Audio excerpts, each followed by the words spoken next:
To celebrate our 100th episode, more or less, we look at Night of 100 Stars and ask the important questions like, what do you do for 2.5 hours with 200 stars? If you have 200 stars, why call it Night of 100 Stars? And will this song ever end?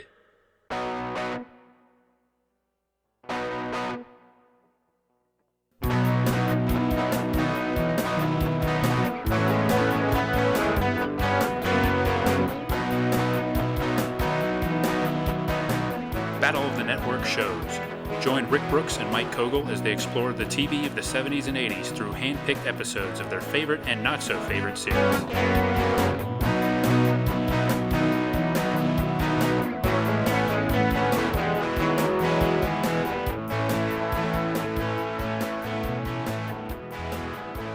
Welcome to Battle of the Network shows. I'm Mike.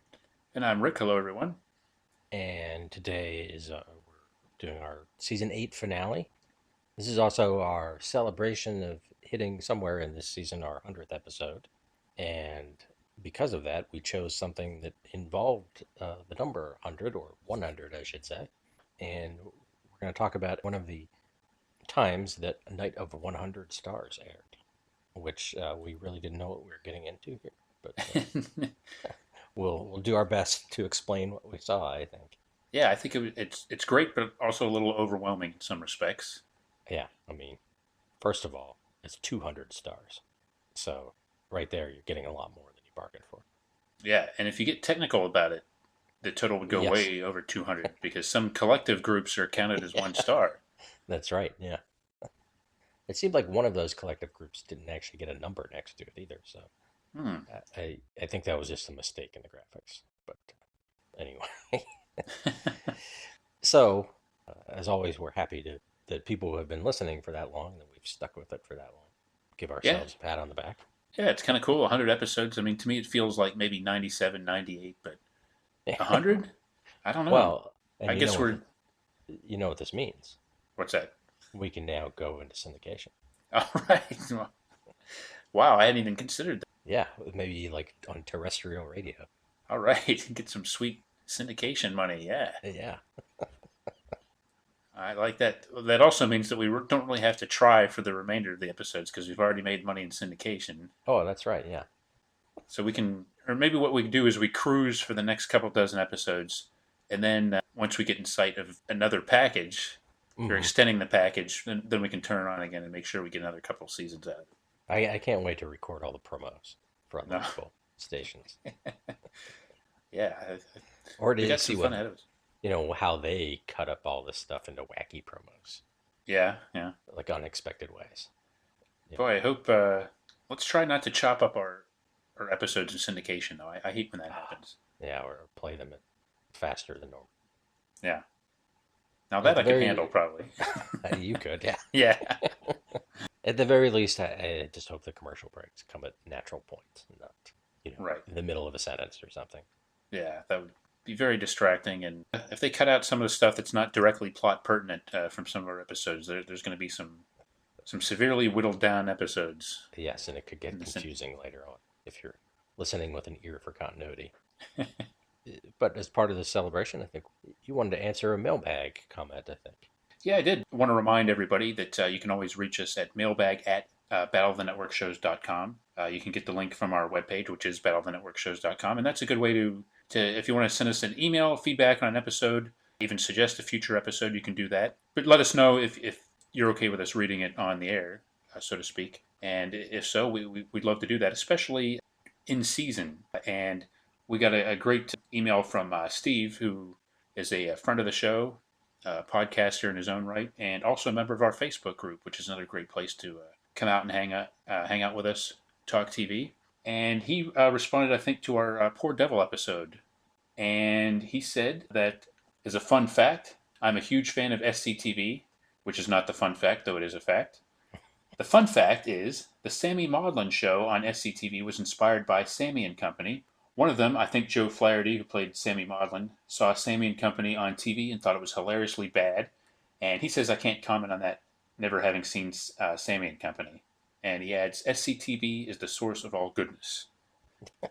First of all, thanks, Steve, for taking the time to write, and thanks for listening. We had a lot of fun talking about Poor Devil. Yeah. And I think people would have a lot of fun watching it if they go in with appropriate expectations. But we could talk about SCTV for a minute, but also I just want to mention that if you're not aware of it, you can always check out our YouTube playlist for each episode. It usually goes up the day after the podcast episode drops, and it just so happens we do have a clip of the Sammy Maudlin show in that playlist, and it's in there along with a lot of other clips related to Poor Devil. And the reason I put it in there is for that very reason, as Steve points out, that Sammy Maudlin show, that whole character and everything was inspired by the really fawning nature that Sammy had with his celebrity guests. And there's also a clip or two of Sammy and Company in that same playlist, if I recall correctly. It's tough to find complete episodes of that, but that it was a syndicated talk show that Sammy Davis Jr. did, a talk variety show. Started out with comedy segments, and then they eventually got rid of the comedy segments because they weren't working and focused more on music and like the chat show segments. But I guess Sammy was like kind of slobbering all over a lot of his celebrity guests, and that kind of led to the Sammy Maudlin show thing. So you can see glimpses of that in our playlist, and as well as some other clips on YouTube. It's hard to find, but you can get them there. So yeah, thanks for mentioning that. But I thought that was pretty cool too, to think that SCTV sketch was inspired by this Sammy and Company. Yeah.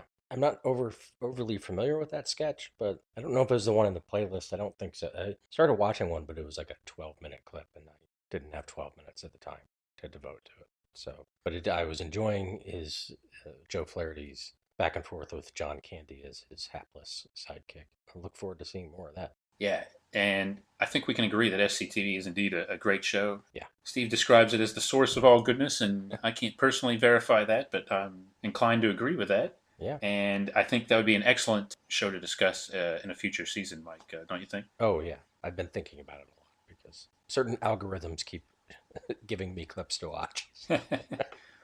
And I can't complain about an algorithm that does that. So. And one of the great things about SCTV, and this is a great example, Steve mentioning this, is that SCTV comments on TV itself. Of course, SNL did the same thing, but so many of the great SCTV sketches that I remember are directly inspired by, a lot of the TV that we talk about on this podcast and TV before that. So be totally appropriate, and I think it's also appropriate to talk about it this on, kind of the celebration of our 100th episode, and as we get ready to talk about a special that really epitomizes show business or many aspects of show business, It certainly does, yeah. It's like the ultimate playground for impressionists, I think, in some ways. Certainly. Especially like if you were doing a sketch, since half the people don't say anything, you could just keep bringing out people in makeup. Right. But now there's another reason I think we picked this, which is at our day job. Yes. So are we going to break kayfabe on our day job, or we can just not allude entirely. to it? Yes. No. Yes, okay. But we had, I believe it was in your office for a long. No, it was in. Yeah, it was in your office. No, it was in Dan's office first, right? Yes, friend of the show, Dan, who can be heard on our Hee Haw episode. Yes. A very nice poster advertising, I think, this version of Night of 100 Stars. Yes, the original. Yes, and it has, headshots of all of the stars. I don't know what happens with the groups, but maybe it's a group shot or something. But it was this great, wonderful poster because every time you looked at it, you would see someone new. Totally. I think it might have actually been like a folded out program or brochure maybe or something. But it's great conversation piece and a great piece of television and entertainment history that it was always cool to look at. Yeah, and I think it finally might have been lost to the sands of time. I'm going to investigate that. I tried to make arrangements for that to be preserved. Oh, okay. Oh, good. I'm not sure about that. I'll have to make some inquiries. The frame had been damaged. And yeah. It looked like it was in trouble. But that's good. I hope it still survives because a wonderful curio. And then you managed to track down some alternate market DVDs of this. Yes, this special is available in segments. I think if you wanted to, you'd have to be pretty diligent about putting it together, but you might be able to see all over most of the segments as individuals on YouTube. But that would be a lot of work. The version we watched is, I think, it's a night of broadcast, I know, because it has the original closed captions. But it does have the commercials removed from it, unfortunately. Yeah. Although, this is long enough without the original commercials. It was originally a 3-hour broadcast, and I think the version we watched was, what 2.5 hours? And a very stuffed 2.5 hours. Yes, certainly. So, and we honestly didn't know what to expect. If it was just going to be, as I suggested, Ernie Anderson reading names for 2.5 hours, which was a genius idea. Yeah. or some mix of variety and something else. I don't know, or just people standing on stage and waving, Yeah, and it and ended up being many of those things. yeah, all that and more. Yeah. I knew a little bit about some of the segments because just from seeing a little bit before, but once we committed to doing this, and once I had it, I sort of on with deliberation avoided learning anything more about it because I kind of wanted to go into it as fresh as possible. Yeah. Now, we're not gonna. I don't think we're gonna be able to list every star, and I don't know that we want to do that. I don't think so. I mean, maybe we can save some surprises for people that want to seek this out. Yeah, but it is kind of a broad group of people, I think. I mean, you've got everything from rock and pop stars and people like David Letterman to golden age movie stars and stage stars and Broadway. And it turns out it's a fundraiser for an organization called the Actors Fund of America, which supports health care for actors, especially not just actors, but anyone involved in I guess, the theater arts specifically. And it appears it's still around, doing good work. At least at the time of this, they had a home in Englewood, New Jersey, and they were actually raising money to expand that. I guess it's very similar to I forget what they call it, but the one in Hollywood, the home for. Yeah, the motion picture Yes. fund or something. And I think it's interesting. Like the fundraising aspect is not really, it's not blatant. There's not. I No. think there's a couple spots where they put like contact information, but it's not like you have operators standing by and they're not making solicitations throughout the whole episode. They're just kind of putting this out there as a night to promote it and giving you like the history of the organization and talking about things, but they're not doing a hard sell as far as like the fundraising part of it. Yeah, like once it became clear that that was part of it, I thought, oh, maybe this would play like a telethon, but Yeah. it didn't. I mean, I think because most of the people in the audience had paid a lot of money to be there. Yeah, I mean, it would be a little ridiculous to turn around to the people at home, seeing a bunch of people in tuxedos and stars and asking us for money. Right. But I guess part of it was like the live event, which the tickets apparently were very expensive, and I guess probably some kind of rights fee from ABC for broadcasting this. And they introduced that idea through there's some little like filmed bits where a Rockette is learning about the fund. I think that's kind of effective. They didn't go to it too much, but it takes you out of it a little bit because it just has a different tone than the Hmm. rest of it. But I think they got it across. And then a couple times, Mary Tyler Moore comes on at some point and explains it again. Yeah, I thought that framing device with the Rockette and the stage manager Uh-huh. sort of playing characters, I thought that would be a lot more prevalent than it was. But as you say, they Yeah. only go to that a couple of times, and I actually forgot about it for a long stretch of time until she showed up again. But Yeah, and there's even like a strange bit where she's being in the hospital being taken care of by Michael Learned as her character from Nurse. And Michael Learned starts explaining things and then it transitions to Orson Welles on the TV and then live at the event, finishing the explanation. yeah, that was odd, and it kind of points out too. One of the things that we'll talk about is like each time a star shows up, there's a number and their name, and so Michael Learned got that number, and then later she showed up again and was identified, but didn't get the numbering, which I kind Right. of got a kick out of that. How they made sure to try to maintain the integrity of the numbering. Yeah. And every now and then it would be someone, and I would think, is that their age? Yes, right. Yeah, that was fun. I was glad they also just that they had a graphic at all. They made sure you at least knew the name of all these people. Yeah, and there's an opening sequence, and they do list like a ton of names at the beginning. Yes. Now, much like I do when I'm watching Murder She Wrote, I tried to ignore those names as much as Uh, possible, so I could be surprised. And yeah. despite having seen that poster you're referring to, I kind of tried to go in fresh again and just kind of wanted to see the stars pop up as they did, because I'm imagining most people when they were watching this at home would be kind of like, oh hey, who's going to come up next? And I think part of the doing the numbers like that was kind of to build up a little suspense and add some elements of surprise to it. Like I did, I stopped to take pictures of all of those just so I'd have a record of all the names. Yeah. But then between that and the poster, I still forgot that my favorite guy was one of my favorite people was in it. Mm. So that was like a nice surprise when he showed up. Yeah. Oh, I bet I know who you're talking about, because I think I actually said, "Oh, this is Mike's guy here." Yeah, Ron Guidry. Is that? Yeah, of course. Louisiana Lightning from the Uh, Yankees. yeah, and you probably weren't seeing a lot of that since you closed your eyes or turned away. But the opening is like all this footage of like airplanes and boats and trains and celebrities just descending on New York City and Radio City Music Hall, which I definitely enjoyed that. And some of it, I mean, there wasn't a ton of it, but for whatever reason, Pam Dauber and Richard Chamberlain were exiting an airplane together Yeah. in casual clothes, and I was like, well, I mean, I know, he's since revealed things about himself, but were they going out at the time? I don't know. Yeah, I don't know. That's interesting. I never knew that. If so, Yeah, and then we see, and there's a song going on.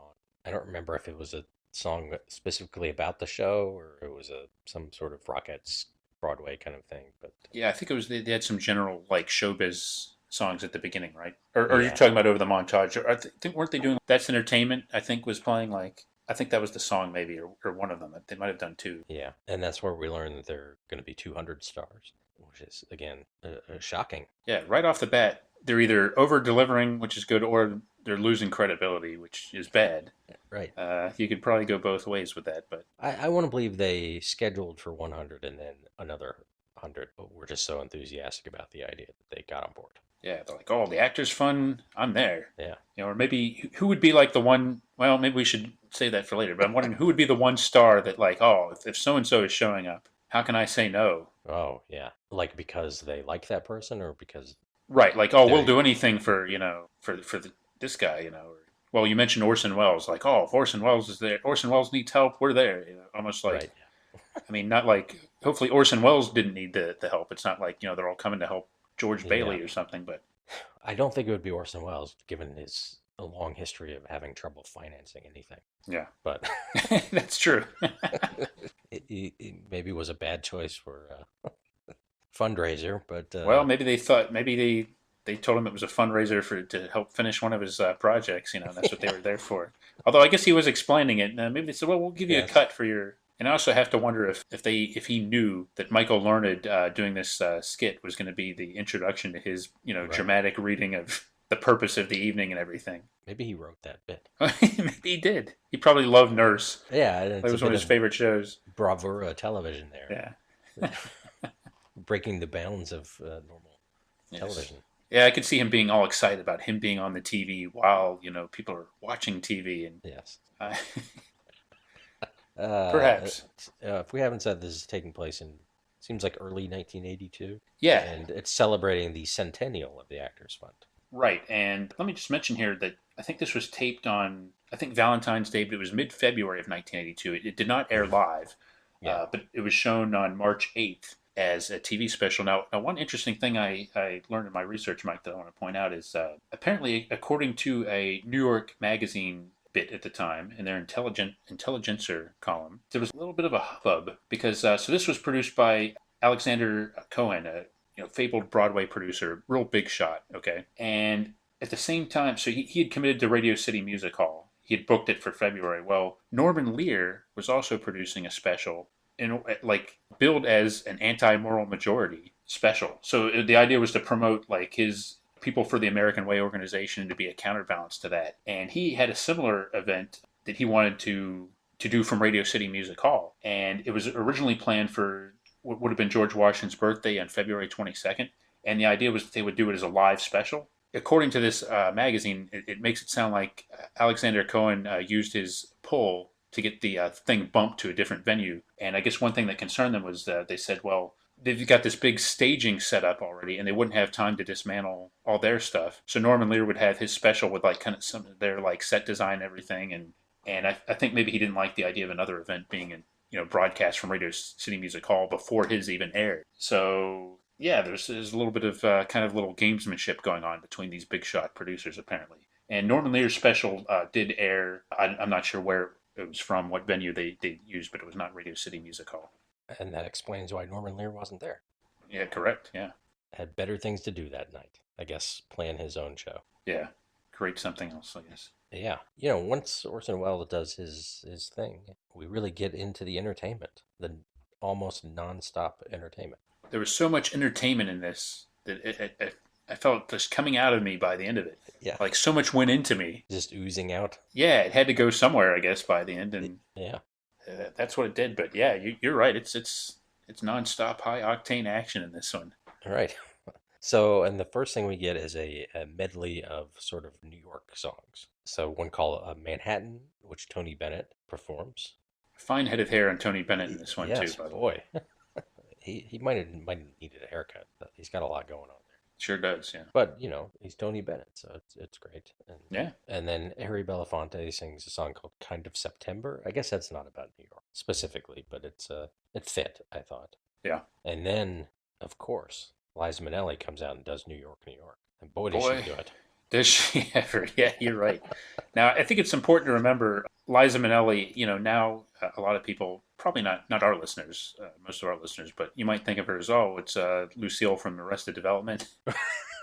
I mean, Liza Minnelli, this might have been arguably peak Liza Minnelli. I guess her peak would have been maybe Cabaret, but like as far as Liza Minnelli being a big star, as far as Liza Minnelli being a big star and of stage and screen, I mean, this would probably be more about the time where she was like a super big deal. So it certainly wouldn't be unusual to have her come out and to give her like this big showcase. And yeah, she runs with it. And she kind of reminds you right off the bat that this is a theatrical event. Yeah. Yeah, I would say this is like peak, maybe. I mean, I'm not an expert or anything, but like Arthur, this is the time of Arthur. And Mm-hmm. New York, New York, the movie had been out a couple years earlier. Yeah. And yeah, I guess Cabaret had been out. I don't know. Was she was in the movie or the play or both? She was in the movie. I don't know offhand if she was in the play or not. And when you think she's done, it gets better because she brings out a number of the New York Yankees who sing along with her and do a little dance number and look somewhere in between uncomfortable and amused. And Yeah, there's even choreography with baseball bats and everything. yeah, and she really hits the end of the song again, which I mean I like that song. I like a lot of the lyrics to it, and it's just a fun song. But I really like the near the end where she like there's like a big drum thing going on while she's like a build up and she's kind of waving, almost doing like a Pete Townsend windmill with her arm. Yes, that's a good description. Yeah. So yeah, if I think if you don't know much about her or you maybe think more some of the negative things about her, like this is a good place to see her doing what she did well. And the Yankees were a big deal. They, had were a perpetual playoff team right now. They would go on to be in the World Series in 1981. Wait a minute, this is 1982. Yeah, so they were coming off a World Series loss, yeah, to the Dodgers. Okay. And so, and the people on stage, it's a kind of mix of. There's a couple of more role players, but they're, Ron Guidry. You mentioned Willie Randolph. I mean, Dave Winfield's not there, but no. And was Reggie already retired by then? Reggie, I think, was his last season with the Yankees. I think was 1981. I think he went to play for the Angels. Oh right, yeah. In after that season, so.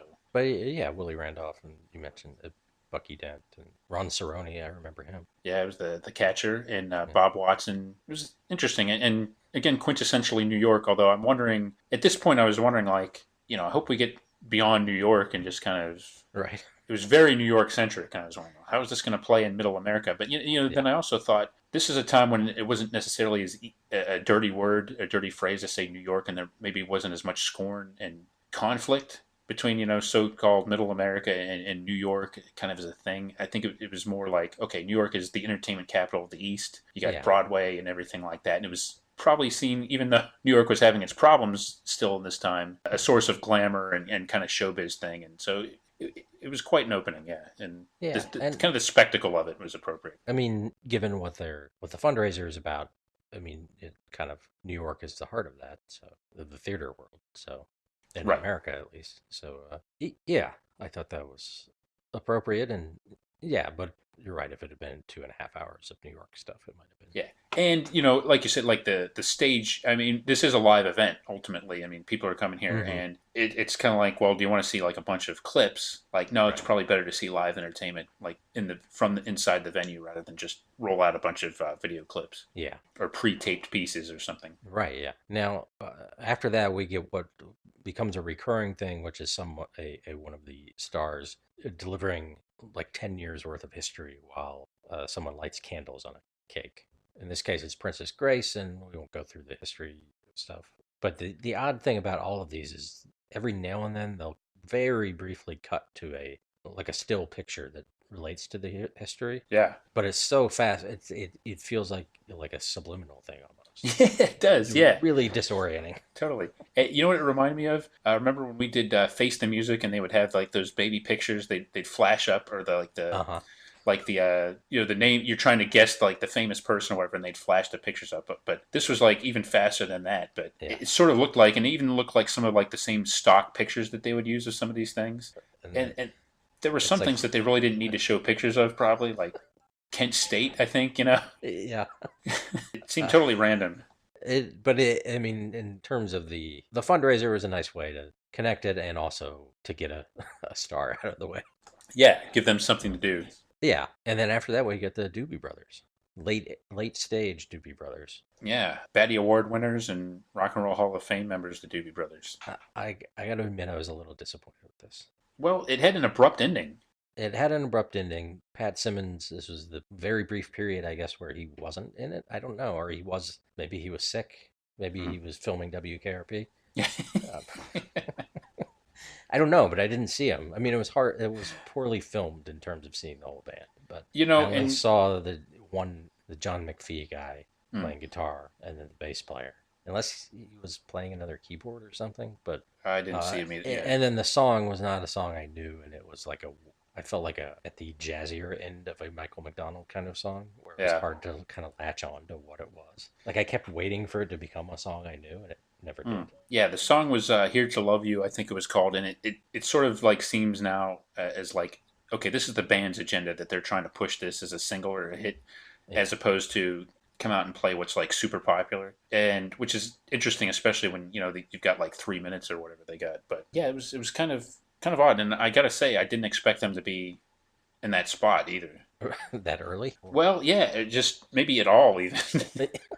I mean, it's good to have like a more contemporary sort of rock act, Yeah, and it makes sense. Yeah, I mean, hey, they were coming off a huge "What's Happening" appearance just a couple of years earlier, but right. it still kind of surprised me a little bit. Like, oh, hey, it's the Doobie Brothers. Yeah. And then Elizabeth Taylor delivers some more history, and then there's sort of like an endless musical number. Wow, it is, and by far for me the favorite thing on this show. This was outstanding. Uh, Like, I don't even know if we can do it justice, but this was great. This is exactly everything I hoped that Night of 100 Stars would be.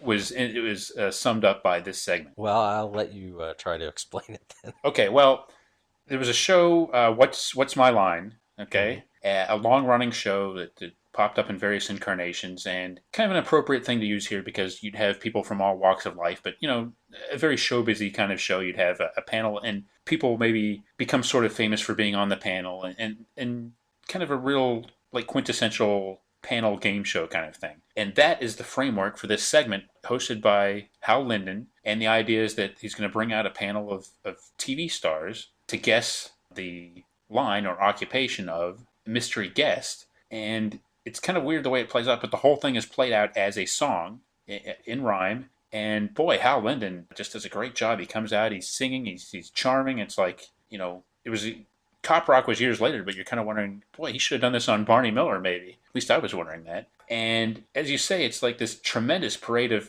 TV stars come out and Yeah. songs about what they do on their shows, and with like and it's all kind of leading up to trying to guess the identity of this mystery guest. Yeah. Yeah. It's almost, I mean, it's almost like opera, the degree that they're singing, not the style that they're singing, but that Hmm. they're essentially singing what would be dialogue normally, or just people talking. Yeah. So you had this panel as Michelle Lee from Knots Landing, Gavin MacLeod, of course, from Love Boat, Pam Dauber, who I didn't know she could sing, but Yeah. she can, and Nancy DeSalt from Too Close for Comfort. And then the mystery guest is John Schneider. A very young John Schneider, kind Yeah, of at Dukes of Hazzard era, and right. And I mean, I knew he had done Broadway and all of that. So, and Michelle Lee keeps hitting on him, yeah, they're blindfolded. The panelists are blindfolded. and they're singing questions and he's singing answers, and then this is the part that doesn't make any sense, but it's cool. As this parade of other people comes out, he's singing in their voice, like I'm so and so, and he doesn't say their name, but he's like, and give me a break or whatever Yeah. the hint. And unfortunately, he's singing as if they were that person, but he's not singing in Nell Carter's voice, unfortunately. No, and I don't know why. I understand, like, some of these people probably don't sing, but, like, Nell Carter should have been able to sing her part. You Maybe know, she asked for too much. Nell Carter made 2 appearances on this Yeah, special and didn't sing either one, which is amazing. yeah, And like people like Robert Guillaume coming across, and like that's one thing that stands out is all these people that are great singers, and it's just surprising. Not that Pam Dauber isn't, but I would not expect to see Pam Dauber and Gavin MacLeod out there when you got these right. people parading across the stage that have more recent musical backgrounds. Howard Cosell. Yeah, yeah, that's right. Yes, thank you for telling it like it is. The Clugger. Yeah, the Sure, Clugger. he had a beautiful singing voice.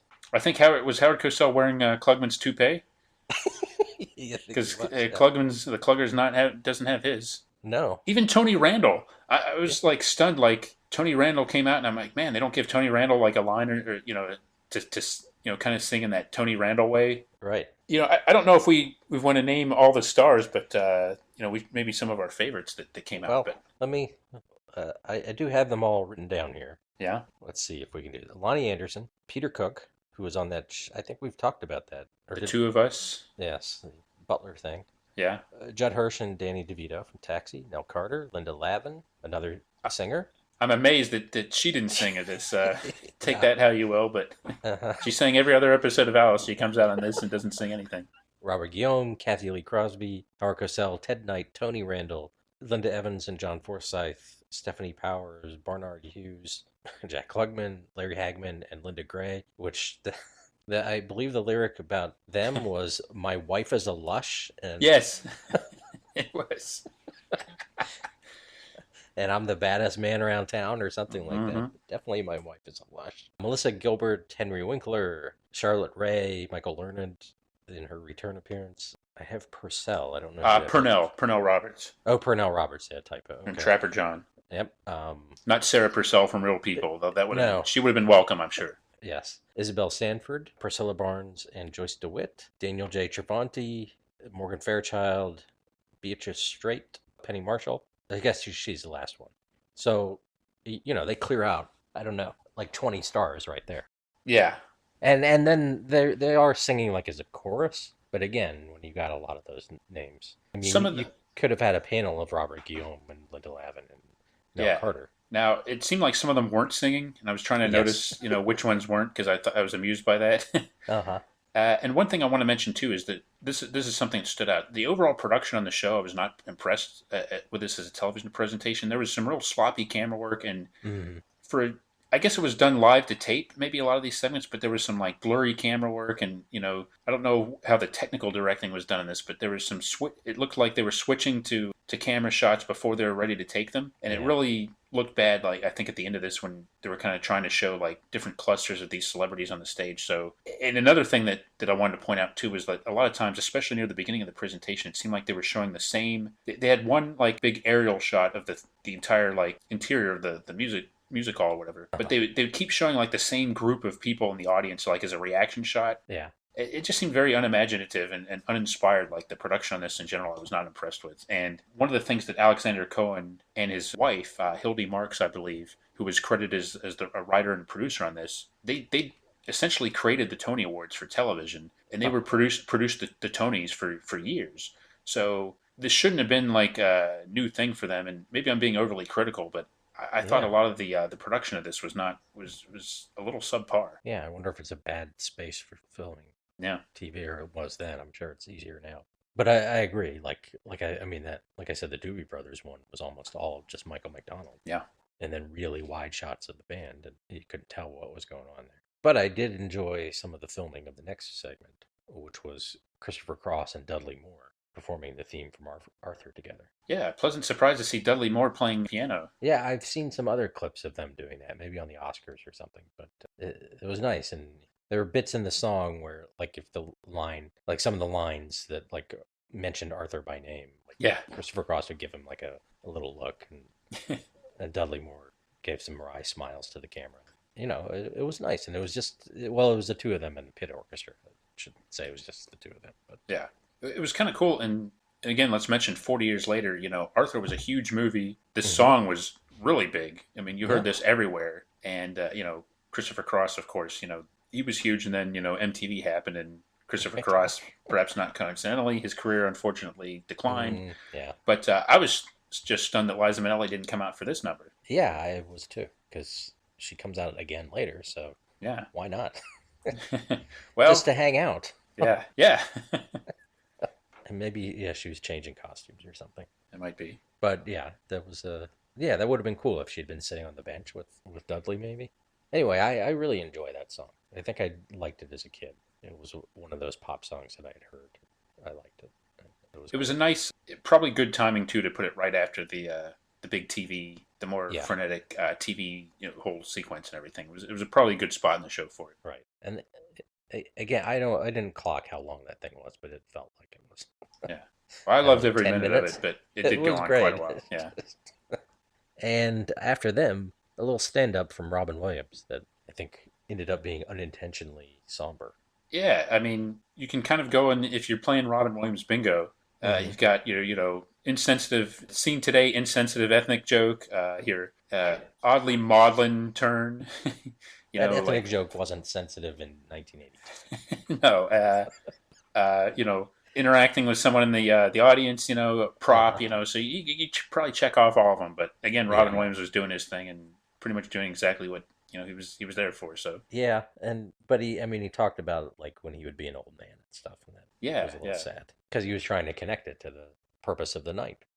And he said something about them paying $1,000 a head to be there, which I don't know if that's true, but that would certainly raise a lot of money.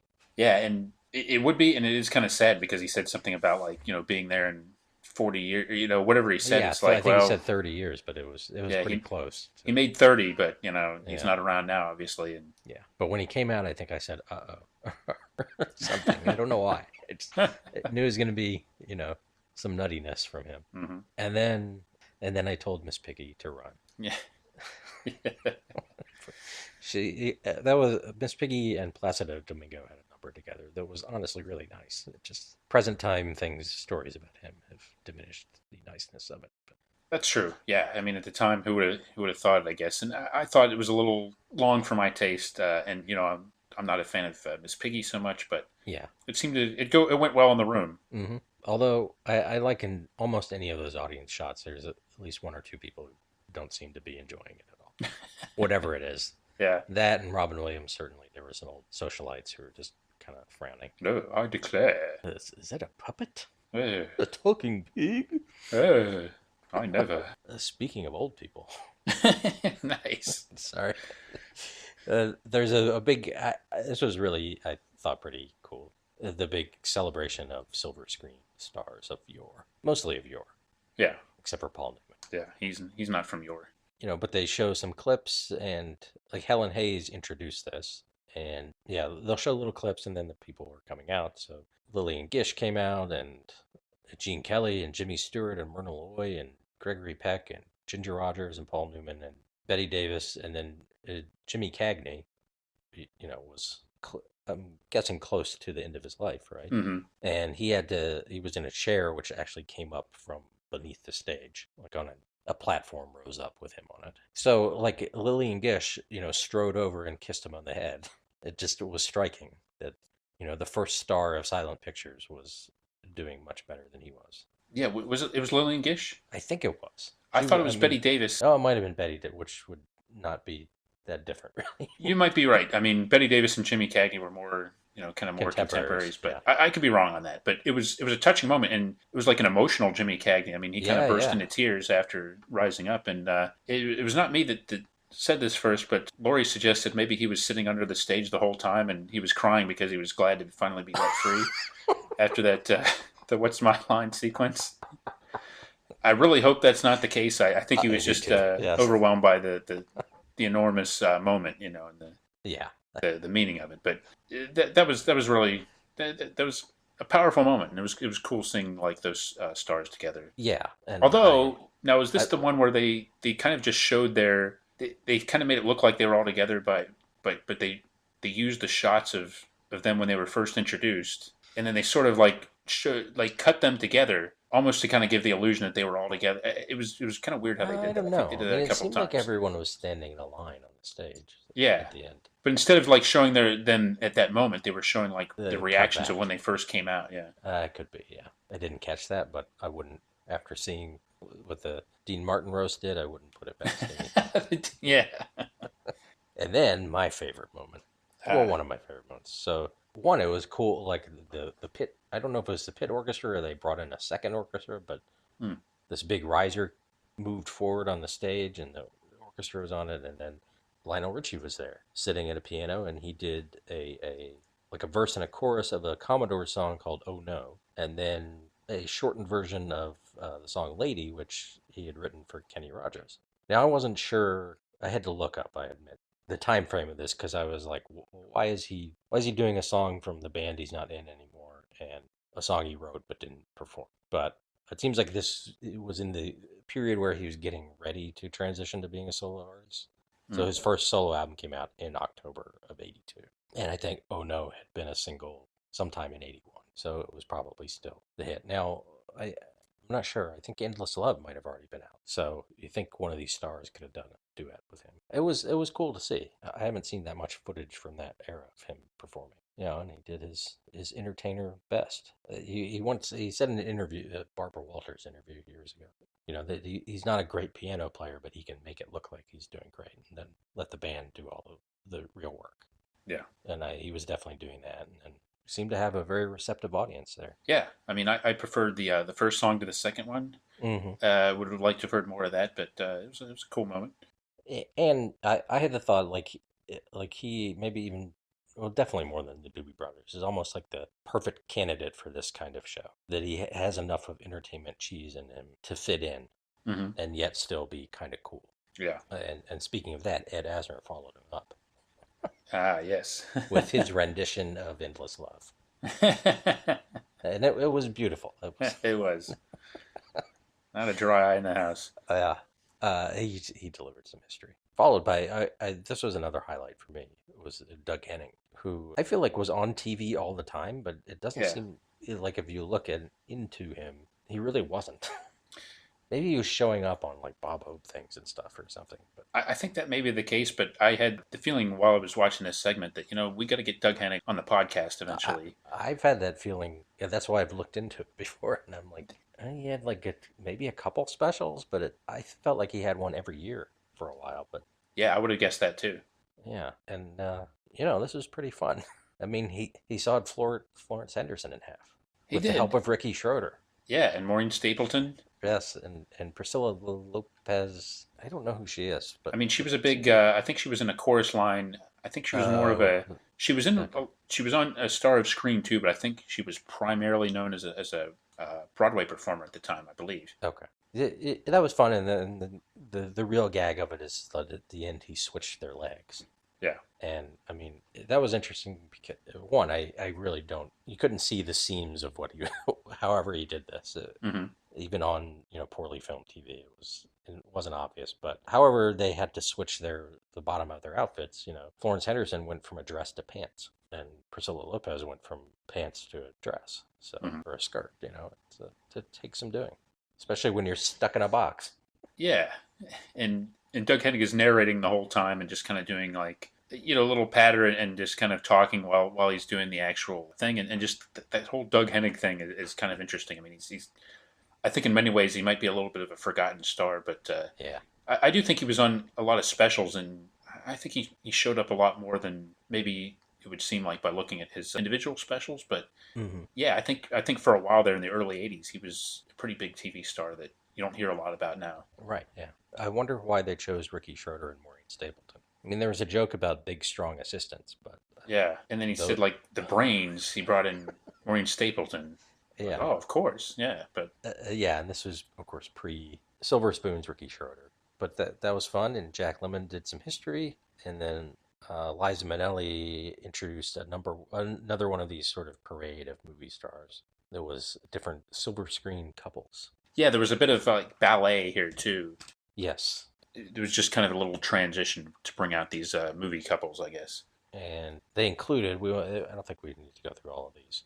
But Janet Leigh and Anthony Perkins was a bit Yeah, an interesting choice. who can forget that great romantic pairing? The Yeah, chemistry they had. and I like seeing Joel McCrea because he's in a couple of those Preston Sturges movies. He is, and I don't have a lot of memories of seeing Joel McCrea of when he was that age. Like I don't remember him being like a grand figure of Hollywood. So it Right, was kind of cool seeing him come out. and his was his actual wife too. Yeah, and I think one of my favorites was seeing Howard Keel and Jane Powell. I always Uh, like Howard Keel, and he was sporting a cool mustache. So I like them. According to my notes, June Allison and June Allison were a couple. June Allison and June Allison were a couple. That's what my notes say. Wow. Well, I think maybe playing the role of June Allison was Van Johnson. Oh yeah, autocorrect. Yes, and now in real life, June Allison was paired with the great Dick Powell, Oh yeah. who died relatively young, so he wasn't around at this time. Mhm. But Van Johnson and June Allison were paired in a couple of movies together. And certainly not an off-screen couple, if you catch my drift. Yeah. But yeah, they were known in a couple of movies, and it was cool. It was another way to get a bunch of old Hollywood in there, which I liked. Yeah. Also, Alice Faye and Don't Amici. Don't you dare Amici. That's yes. Don't Amici or don't Amici her either. Maybe we need to say that to Placido Yeah. Domingo. Definitely don't Amici on the Amici. Yeah. And after that, another favorite moment, good old David Letterman came out and did a little 5 or 6 year old stand up. Yeah. Which is very entertaining, but It was, but he threw in a few little ad libs that fit the occasion. yeah. Like it was his Alpo bit, which I know Yeah. I've seen, but he's mentioned something. He's like, the one Lauren Green advertises, he'll probably be out later. Yeah. Yeah. It came off as more as like, okay, this is kind of more of a work for hire thing. Uh-huh. We know that David Letterman is kind of like also like kind of likes the showbiz and kind of fascinated by that, and he probably got a kick out of being there. I'm sure, Yeah, and yet had his slightly detached element to it too. Yes, Like, what is going on here? Why am I here? you're right. And he was star 99, and we're only about halfway through, I think, or maybe Mhm. an hour and a half through. And then Peter Ustinov was number 100 to deliver more history. Yeah, I wonder if they drew lots for some of these numbers, or if it was like Oh, there's any prestige associated with being number 100. I don't know. that must have been a nightmare just dealing with agents. Yeah, I'll Who's bet. going to actually get a bit, and who's just going to, walk out? Lori and I were speculating as the show went on about who might close the show if Yeah, if there would be a spot right. like a big thing. I don't even remember right now. I knew 100 would have to be somebody important. I guess Peter Ustinov was a pretty big name back then. Well, we'll get to it later, but I never the person they didn't really treat it as like a closing spot, Yeah, and I never would have guessed the identity of number 200, but it's kind of cool. yeah. I would have never guessed that anyone would have staged the next musical number No, the and I'm way they still staged it. I still am kind of it's hard to believe that I saw it, Uh-huh. but more than one individual in this next segment shows up at the end, which I'm sure you Yes, noticed, I did. which reinforces okay that really did happen. Yeah. So Lola Falana is reclining on a bed in a sort of, I mean, it's sort of like it's like a little girl outfit, but it's meant to be, I mean, she's Lola Falana, and she's holding a little stuffed panda bear and singing this song, "You Made Me Love You." So already it's weird. Hmm. And then that somehow segues into a disco version of "Give Me Some Lovin'," and there are a bunch of dancing panda bears.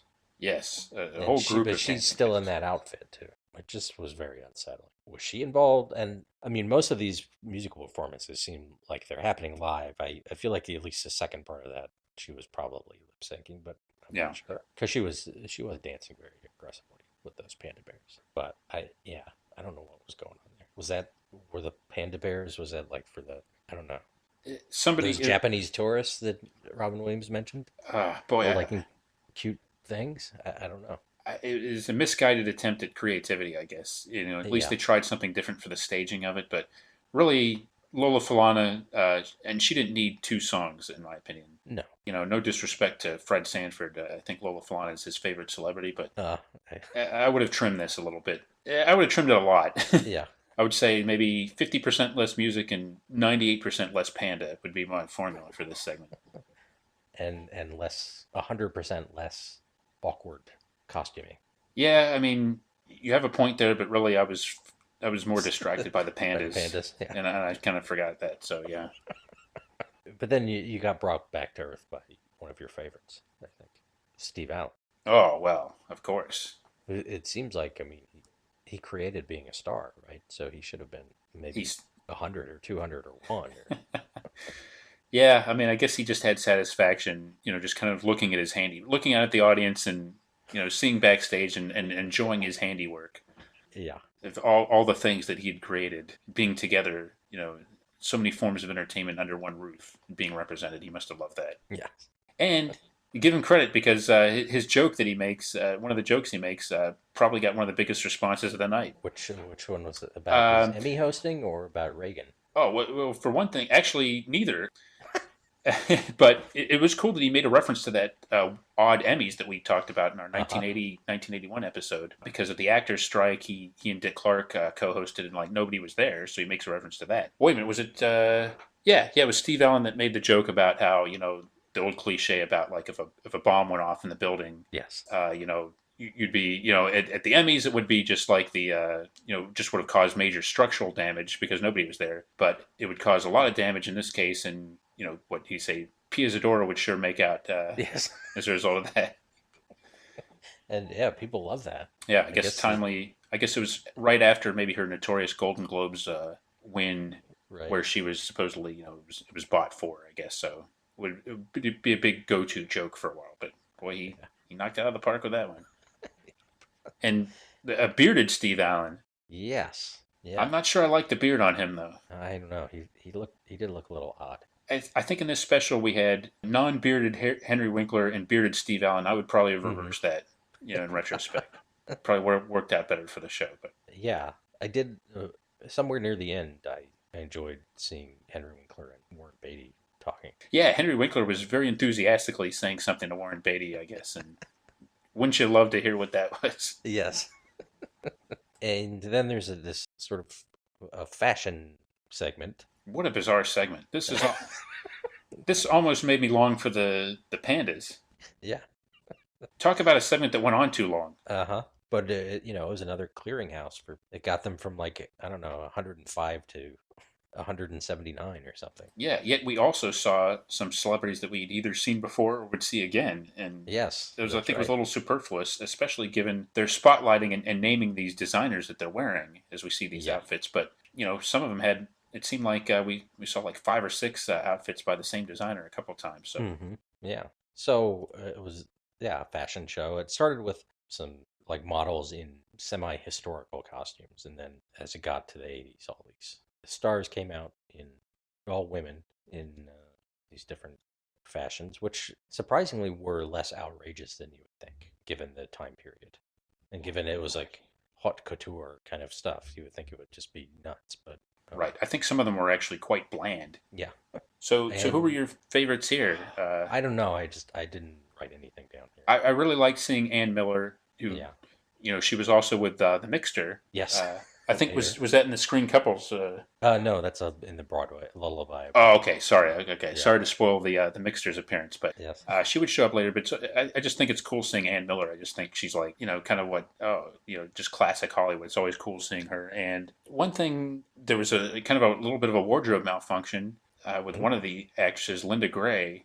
I certainly noticed the risk of one. I didn't notice anything happen. I think a little bit. I think a little bit happened there. Maybe just a brief flash of something unfortunate. And and I liked Nell Carter. Boy, poor Nell Carter. What was she wearing? I don't know, but she was proud of it, and she took that stage by storm. Yeah, talk about turning nothing into something, because she was essentially wearing a large tent. Yes. I mean, I think it was yellow. Yeah, I mean, Lori even commented it wasn't fitted or anything. It was just what did I don't know who the designer was of that, but boy, it was just weird seeing her come out that again, kind of like, oh boy, you're wasting Nell Carter. Yeah, and one time somebody came out and there were extra applause, and I don't think it was for the person. I think it was for the designer or the dress or something. Huh. Just a little bit, and then into with Cher and a Mackie thing, of course. But then immediately everyone walked in front of her. Yeah, yeah. I think it might have been maybe Gina Lollobrigida was the one you're thinking of. Yeah, maybe. Yeah, Because she yeah, got a yeah. big It was. reaction. Yeah, I was kind of surprised at the intensity of her reaction, but yeah, I mean, Cher. It seemed like that was the showcase of that segment, and but again, it wasn't staged really in a way that made that clear. yeah. And then once everyone paraded, she was in the middle and kind of out front. But if you're in the back row of Radio City Music Hall, if that's going to make an impression. No, I mean, you could see Liza Minnelli's facial expressions in the back row, but not necessarily what Cher was wearing. And at the end of that, the announcer says, "Stay tuned for George Burns and 80 more stars." That was great. Yes. Uh, at any moment, I thought that there might just be one segment where they just literally throw 80 stars out there and say, here they are. And Yeah. you might actually get your Ernie Anderson narrating the stars, Right. Yeah. reading them off. But it didn't quite happen. But Or like Grossi at the roller disco. yeah, yes. Hey, there's Penny Marshall. Robert Mandan. Lillian Gish. Yeah, and George Burns does come out. He does a little bit of some jokes about being really old, and and he was only in his 80s then. Mm-hmm. He still had almost 20 years to go there. And then he does a song. Forgot that this happened, but a country song that he did called "I Wish I Was 18 Again." Yeah, and George Burns was a fixture of television himself, appearing in a lot of specials at this time, and yeah, had this country hit. But boy, it pains me to say this because I love George Burns, but I would have just done the comedy and left out the music. The music, the show didn't really need the song, in my opinion. No, he gave it his best. He did, but I mean, considering like so much of like in the old Burns and Allen show was jokes were built around him, not people not wanting him to sing. And then it sort of became a thing where he turned that into actual singing career. Uh-huh. But, yeah, I don't know.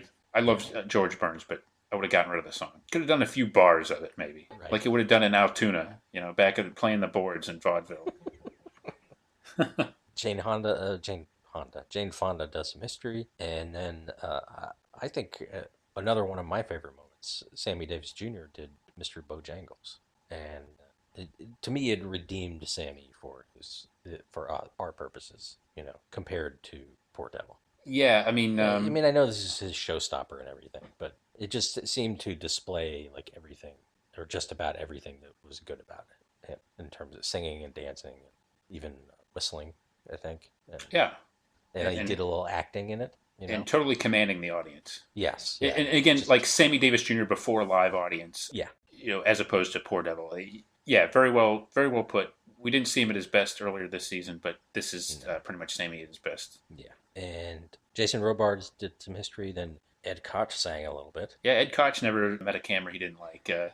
He was the mayor of New York City and seemed to kind of be a celebrity in his own right for a while, and hosted Saturday Night Live one time, I believe, while he was mayor, I think. Yeah. And then went on to, I guess he was on the People's Court he was a judge on the People's Court for a while, I think. But yeah, I think he was still mayor at the time and came out and did a little singing and dancing. And that led into this giant medley of Broadway stuff. So either it would be people, mostly they were singing things from, they would name a show, and I think they would be doing a song from that. But then occasionally, I guess it was either a show that didn't have a song and the actors just walked by, or they were singing some other just sort of generic kind of Broadway piece. Yeah, it was bizarre. Like, I think, was it Robert Klein and Lucy Arnaz just kind of walked across the stage? No, they were singing. Oh, they're singing. Oh, really? They're playing our song, and it was like a disco musical kind of. Oh, okay. It was Charles Grodin and Ellen Burstyn. That's right. Okay, yes. And Charles Grodin looked perfectly Charles Grodin. This whole thing. Yes, I know exactly what you mean. But he had people like Lauren Bacall and Diane Carroll and cast of the Pirates of Penzance, which I didn't write down. No, but I actually thought it was Treat Williams, who I thought was Kevin Kline, because I know he was in Pirates of Penzance for a while, and it was Treat Williams and David Garrison, one of my favorites from It's Your Move and Married with Children. Oh, okay. I was there too, which was good to see him. Yeah, like Frank Langella came out singing something, but not from Dracula. Yeah, he was billed as from Dracula, but yeah. John Rubinstein from Children of the Lesser God. Now, was Mhm. he the Crazy Like a Fox guy? Yeah, I think it was the same one. Okay, yeah. Which, well, we'll come back to that. But Yeah. and yeah, the mixture, of course. You mentioned and Ann Miller. She's And doing all the singing, but he's dancing up a storm. yeah, and the little shuffle he does, like he does like an exit stage left Yeah, at the end, which is classic. I love that. and that ends with Mary Martin and then Ethel Merman Yeah. being Ethel Merman. And let me mention too, Allison Smith, the actress from Annie, Yes, that's right. Yeah, made an appearance too. yeah.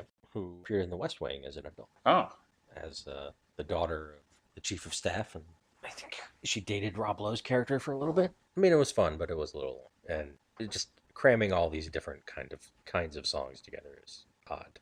yeah. And I think, did we mention the disco song? There was a big disco medley playing during the fashion segment too. Oh yeah, yeah, like a disco classical thing. Right, like the like kind of Fifth of Beethoven and that kind of stuff. Yeah. Notice me sneakily laying the groundwork for it to get a baddie later by mentioning it here. And this segment, I think, got the first and maybe only standing ovation. I mean, I don't maybe they did it for Cagney in the house. I mean, we as much as I might have talked about the emphasis on the theatrical stuff, but this really resonated and got a standing ovation. Yeah. George Burns made a joke about getting a standing ovation. But Yeah. it seemed clear he didn't get one. No.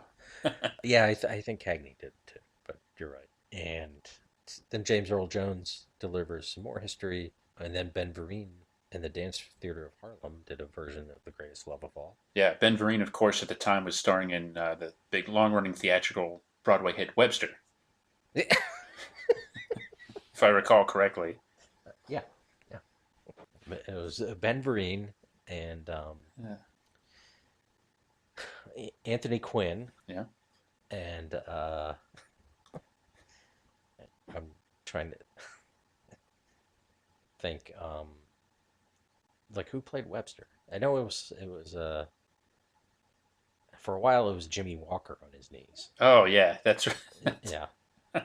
It kind of it was a bit of a it kept changing, but and some creative stagecraft they used during the show's production. It was innovative at the time, but right, it was like the stage version of forced perspective. Yes. And that was pretty nice. It was a nice rendition of that, like Ben Vereen showing some of what he could do, and you could kind of tell to me the singing style seemed like to have an element of that Broadway kind of thing. Yeah, and they did that thing where you see him in the foreground while people are like dancing in the background, and that sort of dramatic camera video effect. Yeah, and then we get some more stuff we talked about already. The bit about the Actors Fund, and we're almost to the end here. Colleen Dewhurst gave us the last 10 years of history and talks about the future or the present. Then the Rockettes came out, and this time there's like a parade of male actors. Yeah, something for the ladies. Yes, tuxedos and top hats. And I didn't write these down because there were too many, but Shatner and Leonard Nimoy and Peter Falk. Yeah, and boy, Shatner did a little business with his hat. He did. He kind of did like a little bit of business with it. Nimoy had like a super wide grin on his face, which I loved. And you know who else really seemed to be having a good time? Who's that? Al Pacino. Ah, yeah, that's right. He was there. He was there, and Bobby De Niro was right behind him, or right after him. And De Niro just looked like vaguely amused by the thing, but yeah. And Pacino seemed to get some extra applause too. I think so, yeah. And Dick Clark was in here. Yes. Yeah. And again, kind of another funny example, like Peter Allen, he comes out and he's just basically doing a cameo here. No singing or, real dancing. Right, yeah. It's kind of amusing. But it gets through the rest of the number and then... Oh, and there's somebody else, a couple other people I want to mention. Christopher Reeve. Yes. Yeah. It was kind of cool seeing him. And Jose Ferrer, who we talked about last week or a couple weeks ago, yeah. Making another appearance on the podcast here. So just want to mention him, give him a shout out. Yeah. And then it ends with, you brought it up already, and I had already forgotten, but I'll let you say who it ends with. Oh, the number 200? Yeah. Yeah, number 200, Jack Warden. Yeah. Kind of surprised me a little bit. Yeah, that's, I like Jack Warden, but yeah, that is, of all the people they could have, that is surprising. Yeah. Now we were speculating, and maybe we could talk for a minute about some of the stars who weren't there. I was kind of guessing like halfway through. I kind of threw out, Frank Sinatra might be somebody that they would, because you'd have to have somebody that like big enough to close the show. I thought maybe somebody, they didn't really do that where somebody would like say like one last thing and say goodnight everybody. They didn't do it like that. But I was kind of picking Frank Sinatra in that spot. And you know who else I thought would be interesting would be Ronald Reagan. Mm-hmm. Despite a couple of people making jokes about about him Yes. being president, a B movie actor, but maybe without getting political, they could have had Ronald Reagan do something that would have been interesting. But they didn't really play up that last star. They didn't treat it like a showbiz thing, which is probably for the best. Yeah, maybe that was a way to keep everybody's ego level. Yeah. To not give someone the showstopper. And then they sort of have everyone on stage somehow, or at least the illusion of having everyone on stage. Yeah, I'm not sure if it was everybody, but including the panda, one of the pandas, right? Yes, yeah. I'm not sure which one, but Right. one lucky panda got to go out back on stage and for the big final appearance. Yeah. The big photo op. And then at the end of the end credits, we find out there was another star, Sandy the dog from Annie. Yeah, number 201. 201, yeah. That was pretty cool. It was, yeah. We were excited to see that. Another cool thing is just how great it is. I hesitate to even bring this up, but I'm going to make a point here about how cool it is to see all those stars up there and not one person taking a selfie on stage at the end. It's like, yeah. This was, 40 years ago, not everything was better, but some things were. And it's kind of cool just to have that old class of just everybody assembling. And again, maybe it's because they weren't all there or whatever, but it would have been cool to see more like lingering shots, or what you really would like to see was like a nice pan of everybody. And there were a couple of those throughout the show, but I would have liked to have seen a little bit more of that to kind of get across the idea that they're all together. Yeah. Because at the show they emphasized there's never been this many stars in one location, everything like that, and the production could have emphasized that a little bit better. But it was still cool and a nice little bit of class at the end there. With so many people assembled on stage. I like that. Yeah, I did too. And it might have been cool to see, I don't know, the after party or Yeah. rehearsal footage, Mm-hmm. like of that, the what's my line thing. Yeah. So working out the logistics of that, I was thinking, which I imagine involved like a lot of stand-ins for a while. Probably, yeah. Yeah. I was thinking, you mentioned that, and I'll bring this up now. While watching the What's My Line thing, I was thinking, wow, this is even better than We Are the World. As far as seeing so many stars brought together, for one production. Uh-huh. Yeah, and raise some of the same questions. Like, for that, we're like, why didn't like Nell Carter or Robert Guillaume get a solo? And We Are the World, it's always like, well, why didn't Dan Aykroyd get a solo? That's right. Yeah. And Be just a harmonica solo. and I certainly wasn't surprised to see Penny Marshall without Cindy Williams. I don't know if they were together, but it was kind of interesting that John Schneider was there, but no Tom Wopat. Yeah, he was a good singer too. Yeah. Well, I hope at least a few of these people just didn't show up because they were going to do the Norman Lear thing. That's quite a possibility, and the Norman Lear thing would be that's out there. That special is out there. I think at least. Well, he might have done. I think he might have done several like that. But yeah, actually, you could do night of 100 Norman Lear stars. Yes. And just have 100 people from Norman Lear shows. Easily. I don't think he quite went that. I think he brought in people from outside the Norman Lear verse, but you could certainly do it that way. Yeah, and I mean there were people from. Well, Beatrice Arthur. Yes, B. Arthur. Well, if you want to count Isabel Sanford. Yeah.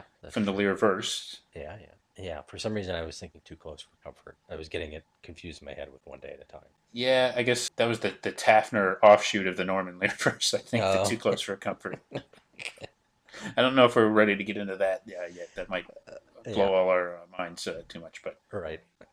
But anyway, with anything like this, where there's a big list, there are lots of people you could like. Why weren't they there? But we still got 201 stars. So yeah, and in mixing, well, it was interesting too because like Burt Lancaster was in the thing at the end with the guys coming out, but wasn't in the bit the movie thing. Sort of Hollywood. Yeah, he could have been with Paul Newman. You would think. Yeah. Maybe it was availability, and I don't know. Like Burt Lancaster didn't get there till the end of the show. Yeah, well, I mean, maybe there was some kind of minimal blocking they needed to do for that segment that they couldn't do. Like, I don't know, but or maybe just securing footage. Or Paul then Newman again, did. I mean, he stood out just because I guess he started at the end of in the 50s, right? Yeah. But everyone else was, had been around much longer than he had. Right. Right. And they showed like a really intense clip from, I forget the movie, one was Sally Field. Oh yeah, yeah. Absence of Malice, I think. Malice, yeah. Which maybe was his most recent movie, but Yeah. I mean, if they wanted to show, okay, here's like maybe the number one movie star now, but they didn't really yeah, make that explicit. no. There are a lot of interesting choices, and maybe they weren't choices. Maybe they just got a random number generator and Right. and assigned numbers to the celebrities that way, and then worked it from there. But I wouldn't condone something like that ever. no, no, No. it's much too important to decide. Yeah. But there's got to be a lot of stories about this night, and I haven't really found them yet, though. Yeah. But I mean, just as far as like wrangling the stars and what happened afterwards, how they put it together, some of the decisions, what assembling all those pandas alone must be a story in itself. But Right. And how big is the backstage area? yeah, What did they just have like Rockefeller Center filled with people and bring them Yeah. down? Good question. I know it's big enough to handle the Rockettes Hmm. and whoever the male dancers were. And big enough to handle Orson Welles, apparently. He- His ego, I'm His saying, ego, yes. mind you. Boy, it was close to the end of his life too, wasn't Ooh, yeah, I don't remember offhand. Like 1981, might have. We'll have to look that up. I'm not sure offhand. he? Looking it up now. Okay. But sorry, I'm not gonna say. He filled the screen He with personality. he did. Well, he is a star presence. And 1985, so he had a few more years okay, to go. That's good. Look up Cagney while I'm there, though. Cagney and Lacey, Cagney, or Yes. oh, I don't think Cagney was on this, unfortunately. Neither Cagney, yeah, or Lacey. No, Oh, he didn't pass away till 1986. Jimmy Cagney. Yeah, boy. He was well. I think he had long been retired. I think they showed Yeah. a clip of him from Ragtime, but I think They it was a did, big yeah. deal getting him to come out of retirement to be in Ragtime, if I'm correct. Yes, yeah. Anyway, I think this was a great way to celebrate our 100th episode. I think so. It ticked a lot of our favorite boxes of this era. Celebrities, Yeah. variety, Right? inexplicable musical numbers. Yeah. Of course, disco. And I think single-handedly, just because of the particular nature of what we covered in this season, this show might be the single show that covers the facial hair category in the baddies. I think you're onto something there. I can't remember anymore, except for maybe Jose Ferrer on Newhart. Yeah. I think this is going to help us with several categories. That and Yes. best song, and as Yeah. oneself, perhaps. Uh-huh, yeah. But yeah, I hadn't thought about facial hair, but yeah, it was an epic. I know, when you got those DVDs, you got 2 more of those. That's right, folks. Right. We're not done yet. Now, one is from 1990, so we can't cover that. Yeah, But, and I think the other one was 1985 or 86. yeah, I know I'm going to need a little bit of a break to recover from this one. Yeah, maybe we can do a couple, at least another 100 episodes or so, and Yeah. then we'll probably give us enough time. Now, if I were to go back and watch this, Mhm. I think there's segments I would watch, but I would definitely skip parts of it. Yeah, I think it could have been tighter, but you could say that about pretty much any spectacle of its type, and it does kind of bring to mind like kind of like the thankless job of producing like the Academy Awards each year and having musical numbers and trying to please so many people and Right, and please an audience in-house and at home. yeah, it just seems like in this particular case there's so many sequences that could have been in specific ways they could have cut some time out and maybe made it a tighter show. But you know what? Maybe they didn't want a tighter show. They wanted everything big, and they wanted a 3-hour telecast, and Yeah. that's what they got. They definitely were like, we're not going to stop. Yeah. It'd be entertainment from jump to the end. And, Yeah. Yeah. Well, quite. because the only slow parts were the like history sections, and those were like a minute. Yeah, and part of the things with the history, why it felt a little slow, was that they didn't really flow, and it wound up being like a lot of random facts at some point. Yeah, right. And because it was going like 1882 to 1892. Mhm. It was rather than normal set decades. It was just the 10 years of life of the Actors Fund. Mhm. So that made it odd sometimes too. Like, why were they mentioning Kent State and hippies or something? Well, that's a bad example, but It felt like filler to me. I think Yeah. that would have been better off. I mean, if you didn't need to if you weren't looking for an excuse to trot out stars, as you suggested, it would be more interesting to me to like, okay, let's go to 1882 and talk about how life was different then, and then kind of go to 100 years later and maybe hit some of the milestones along the way, but not have multiple segments throughout the show. Yeah, or focus on what was going on in theater. Yeah. Like, who was the big actor in 1882? Yeah. Or whatever. Yeah, what was the big TV show in 1882? They didn't get into that at all. No, I know. That's a shame. Yeah. I know they were trying some different things back then. Yeah, it was for a while, TV back then had tried to, it was kind of full of shows about the colonial period. Right. But then that died out. People lost interest in that and needed some other new kind of thing. So. And they had the preeminent expert on television in 1882 right there, Steve Allen. Right. And they didn't, have him comment on that at all. So. No. You know what was controversial in 1882? Doing shows about cowboys. Yeah. It was just too on the nose, right? It was, yeah. But every detective show had a Civil War veteran. Yeah, that's right. Well, as you said, I think a great way to celebrate 100 episodes and to close out another, if I do say so myself, another fine season of Battle of the Network shows. Yes, although we will have a holiday episode to follow this up. That's right. I think I'm excited because, we've done Halloween and Thanksgiving this season, and we're going to have one more holiday thing coming for you. But yeah, let's look back, and thanks to everybody for listening, and stay tuned for the holiday special coming up. But another fine season, and let us know what you'd like to hear us talk about in Season 9, please. Yeah, that's right. This episode brought to you by us. Thanks for listening. Here's to 100 more episodes.